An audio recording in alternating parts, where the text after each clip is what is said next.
théorie sur ce que la permanence générale de la RATP transmet au CHSCT, autant en accident ferroviaire, en dysfonctionnement ferroviaire qu'en agression. Mardi 25 septembre, Nation, 2 agents du contrôle, agression. Mardi 25 septembre, Père-Lachaise, agression d'un agent. Mardi 25 septembre, Botzaris, menace envers un agent. Lundi 24 septembre, Courcelles, agression d'un agent. Dimanche 23, Saint-Lazare, agression d'un agent. 22 septembre, Marcadet-Poissonnier, agression d'un agent. Mercredi 19 septembre, Le Dru-Rollin, agression verbale. Ça, c'est un sac à bons de données. Mardi 4 septembre, agent bousculé. Lundi 3 septembre, agression d'un agent à Châtelet. Dimanche 2 septembre, agression d'un agent, La Chapelle. Mardi 28 août, agression d'agent, La Chapelle. 13 août, porte de Clignancourt, agression d'un agent. Là, c'est les sacs abandonnés. Menace sur agent, le 20 juillet, porte de la Villette. Et celui-là, j'arrête. C'était mon frère. Il faut voir qu'en fait, les premières agressions que vivent tous les agents en contact du public, je dis bien tous les agents, c'est les incivilités, c'est les comportements agressifs, c'est les insultes. Ça, c'est véritablement ce qui est vécu, ça c'est du quotidien. Ça, c'est véritablement du quotidien. Après, et donc aussi avec l'impact psychologique de la redondance des situations qui finit aussi par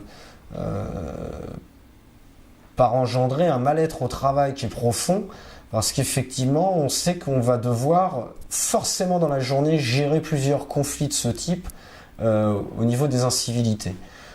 Ensuite, on va avoir évidemment graduellement ce qui va arriver juste après, c'est le contact physique. Et dans les agressions physiques pures, il y a un élément qui est extrêmement important, qu'il ne faut jamais négliger, c'est effectivement de se faire cracher dessus. Et là, je parle véritablement, recevoir un crachat en pleine face, c'est quelque chose qui est extrêmement marquant, psychologiquement. C'est dans l'échelle de 1 à 10, dans l'humiliation, je pense qu'on est à 10. En tout cas, personnellement, je le classe à 10. Et je pense qu'on est nombreux à peut-être hésiter entre 9 et 10, mais je suis certain que la notation n'irait pas en dessous. C'est quelque chose d'extrêmement humiliant. Parce qu'il n'y a pas de réponse, quoi. C'est humiliant, c'est frustrant, c'est dégradant. Et en général, quand on a tout ça de réuni, c'est très difficile de pouvoir répondre. Ça provoque un blocage total et psychologiquement, c'est très lourd. Je dirais que malheureusement et heureusement, quelques médecins du travail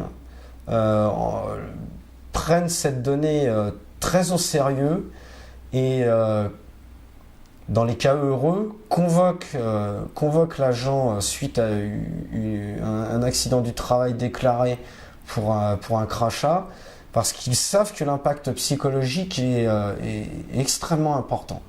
Extrêmement important, et il laisse des traces à très long terme. À très long terme. On s'aperçoit que suite à une agression, c'est pas immédiatement. C'est pas immédiatement qu'on a les retombées.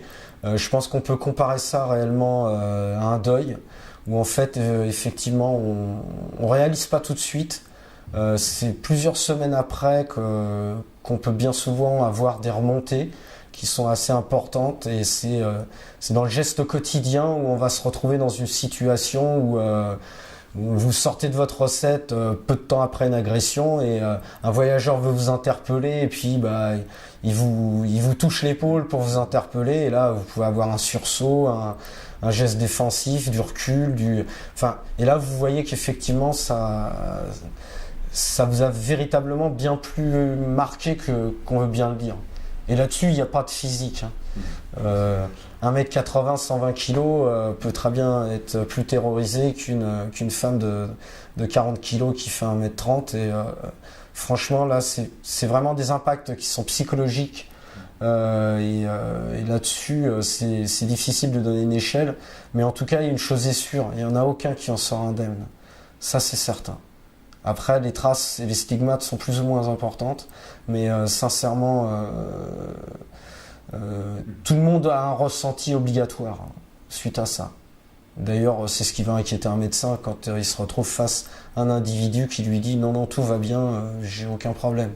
Ils vont s'inquiéter du rebond qui viendra à un moment ou à un autre. Est-ce que c'est le fait d'avoir vécu plusieurs agressions, est-ce que c'est ce qui vous a aussi amené au CHSCT pour traiter ces problématiques-là, ou non, à un moment donné? Enfin là, pour ce qui est de mon arrivée dans mes convictions syndicales, c'est divers et varié. Mais il est clair qu'il y a un moment où on se dit que de toute façon, il faut agir à terme et essayer de faire quelque chose. On a quand même de grosses difficultés, et je le précise bien au CHSCT Métro, à se faire entendre sur tout programme de prévention. De toute façon, je dirais qu'on a tellement de problèmes à ce niveau-là qu'on n'a jamais eu de document unique présenté en séance. Le document unique nous est présenté de manière informelle. Notre avis n'est véritablement pris que comme un avis consultatif. Le document unique pour ce qui est du département métro est un document qui est relativement récent par rapport à l'existence d'un CHSCT dans notre entreprise. Et le CHSCT est une des rares instances où réellement les élus, donc les représentants syndicaux élus par le personnel et la direction devraient avoir la possibilité de travailler réellement ensemble sur des plans de prévention importants, pouvant s'étaler même sur plusieurs années, parce qu'il y a un moment où on peut très bien comprendre que derrière les mises en œuvre ne soient pas aussi simples que cela. À ce niveau-là, franchement, ça coince vraiment, quoi.